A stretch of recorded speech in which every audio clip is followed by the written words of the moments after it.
Salut tout le monde, j'espère que vous allez bien les amis. On est parti pour une nouvelle vidéo, c'est la fin de la pré-saison et de cette tournée du côté des États-Unis. Ça s'est terminé donc cette nuit par un match amical entre la Juventus et le Real Madrid, le quatrième match amical de cette fameuse tournée de pré-saison. Le Real va donc effectuer son retour en Espagne dans les toutes prochaines heures pour maintenant préparer le premier match officiel dans un peu plus d'une semaine et ce déplacement du côté de San Mamés pour le compte de la première journée de Liga. On va démarrer les amis avec les deux unes des quotidiens madrilènes. Le quotidien AS qui titre Dembélé descoloca à Xavi. Dembélé qui a un petit peu, voire même beaucoup certainement déçu Xavi, puisqu'on attend maintenant l'officialisation du départ d'Ousmane Dembélé du côté du Paris Saint-Germain. Indirectement pour le Real Madrid, c'est plutôt une bonne nouvelle parce que Dembélé est un joueur qui, lorsqu'il est en forme, peut être une véritable menace. Donc tant mieux pour le Real qui n'aura pas à croiser la route de Dembélé l'année prochaine, même si bon, on sait aussi qu'un Dembélé est un joueur qui a eu aussi beaucoup de soucis du côté de Barcelone. On regarde une petite information qui concerne le Real en bas à gauche de la une du quotidien AS. El club se queja en Estados Unidos. Donc ces 4 matchs amicaux du côté du sol américain, cette petite quinzaine de jours passés sur le sol américain, va donc permettre au Real Madrid de glaner près de 15 millions d'euros. Donc évidemment on comprend mieux pourquoi tous les plus grands clubs, voire même maintenant certains clubs de seconde zone, vont s'expatrier lors des pré-saisons du côté des États-Unis, du côté de l'Asie, parce que évidemment ça génère beaucoup d'argent. On continue, la une du quotidien Marca, une fois n'est pas coutume, Marca consacre sa une à Kylian Mbappé avec cette photo, c'est plutôt cette image d'une tortue et ce titre A paso de tortuga. Je pense que vous avez compris la traduction, à pas de tortue. Pour le moment, Kylian est un joueur du Paris Saint-Germain, il s'entraîne à l'écart du groupe, il ne souhaite pas prolonger son contrat avec le PSG. Tout ça, ce sont des choses que l'on sait, mais on ne peut toujours pas certifier que Kylian sera encore un joueur du Paris Saint-Germain dans à peu près 30 jours maintenant, et on ne peut pas certifier non plus que le Real va tout faire sur les 30 prochains jours pour aller chercher Kylian Mbappé. Donc voilà, on attend toujours d'avoir des informations un petit peu plus concrètes, notamment sur la position du Paris Saint-Germain par rapport au dossier Mbappé, puisque visiblement pour le moment ça ne gêne pas du tout Kylian d'être écarté du groupe et de l'équipe première. On continue, le résultat de la nuit, et on va regarder donc le résultat, et puis les déclarations de Carlo Ancelotti à l'issue de ce quatrième et dernier match amical. Le Real a été battu par la Juventus cette nuit, 3-1,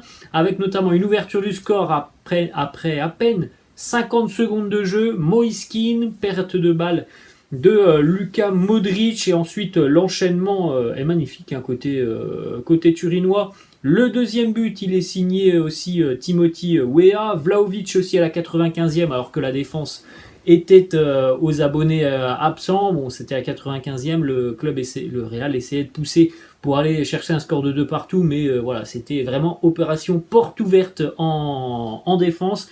Buteur côté Real, Vinicius à la 38e. C'est important de noter que Vinicius a marqué en prenant beaucoup de vitesse et surtout la profondeur dans le dos des défenseurs turinois, mais il faut aussi le noter que ce but, il part quand même du côté gauche pour Vinicius, hein. C'est pas un but de pur attaquant axial. Encore une fois, Vinicius a fait des différences en partant de la gauche aujourd'hui, de son aile gauche, et notamment sur ce but, hein, c'est quelque chose qui est tout de suite visible.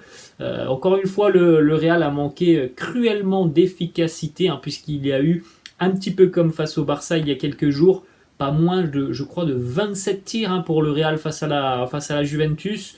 Tu encaisses 3 buts parce qu'il y a aussi véritablement un problème d'équilibre et d'organisation défensive, hein, ne serait-ce que le premier but, hein, on voit que ça couvre au niveau de la charnière centrale un hors-jeu qui aurait pu être sifflé si tout le monde avait été aligné. C'est vraiment des axes importants à travailler sur les prochains jours, prochaines semaines. On avait déjà un petit peu ce manque de repères défensifs l'année dernière, et là sur cette pré-saison, on va pas se mentir, on n'est pas vraiment rassuré par l'aspect défensif de l'équilibre de l'équipe. Donc après 4 matchs cette saison, 4 matchs amicaux, 2 victoires, 2 défaites, 6 buts marqués, 8 buts encaissés. C'est beaucoup, hein, 8 buts encaissés, évidemment, c'est une moyenne de 2 buts encaissés par match. On a combiné aussi sur cette statistique bien justement les stats des tirs face au Barça et face à la Juventus. Donc au total, ça fait 63 tirs pour le Real sur ces 2 derniers matchs.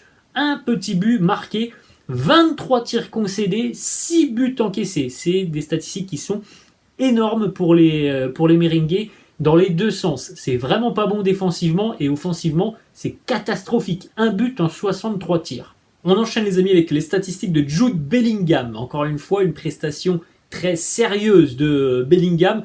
Je ne mens pas, hein, les amis, moi j'ai pas vu la rencontre, j'ai vu le résumé. Voilà, je vous montre les stats de Bellingham parce que je pense que, encore une fois, ça a été certainement l'un des joueurs de ce que j'ai pu lire aussi qui a montré de belles choses.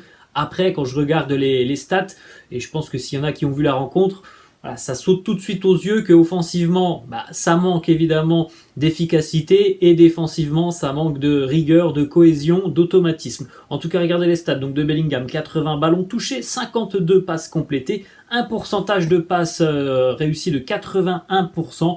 On a connu mieux. 3 passes clés, 2 sur 3 en ce qui concerne les longs ballons, 5 sur 8 en ce qui concerne les duels gagnés, 2 interceptions, 2 dribbles. À chaque fois, voilà, on a quand même un panel assez important du volume global de Bellingham, que ce soit ballon au pied, les duels, les interceptions, donc la tâche aussi défensive. C'est un joueur qui est quand même assez complet dans son rôle.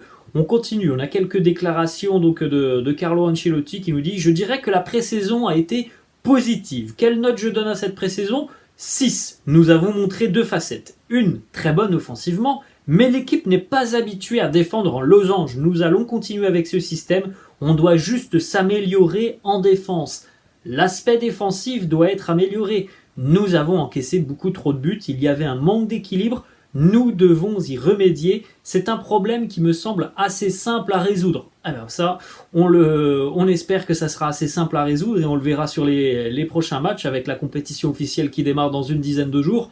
Tu as 3 matchs à l'extérieur hein, sur ce mois d'août, donc évidemment que des équipes comme Bilbao et le Celta, qui sont des équipes voilà, assez joueuses, peuvent évidemment te poser beaucoup de problèmes si tu ne règles pas ces soucis voilà, d'équilibre au sein de l'équipe, mais pas sûr que tout ça sera réglé pour la reprise du championnat. On continue, on a encore 2 déclats de Carlo Ancelotti qui évoquent brièvement le dossier Arda Güler et on va terminer sur ces 2 déclarations. Il nous dit en parlant d'Arda, donc, nous évaluons s'il faut faire un traitement conservatoire ou une intervention chirurgicale. Il sera pour le moment absent environ 1 mois. Donc voilà, là on a quand même une date qui semble importante. C'est 1 mois minimum pour Arda Güler. Espérons que tout se passera bien pour lui et que donc on pourra lui faire éviter cette intervention chirurgicale. Autre déclaration de Carlo qui nous parle de Arda Güler. Il nous dit à l'âge de 18 ans, je le considère comme un extraterrestre. Donc voilà, on a évidemment tous très envie et hâte de voir Arda Güler porter les couleurs du Real, disputer quelques minutes, mais voilà, il va falloir patienter les amis parce que c'est pas pour maintenant, on en reparlera vraisemblablement, en tout cas je l'espère et on l'espère tous, à la mi-septembre peut-être lorsqu'il reviendra ou alors début septembre. Voilà les amis, la fin de cette vidéo. J'espère que ça vous a plu. N'hésitez pas comme d'habitude à lâcher un petit pouce bleu. N'hésitez pas non plus à vous abonner à la chaîne. Je vous laisse et je vous dis à la prochaine. Ciao.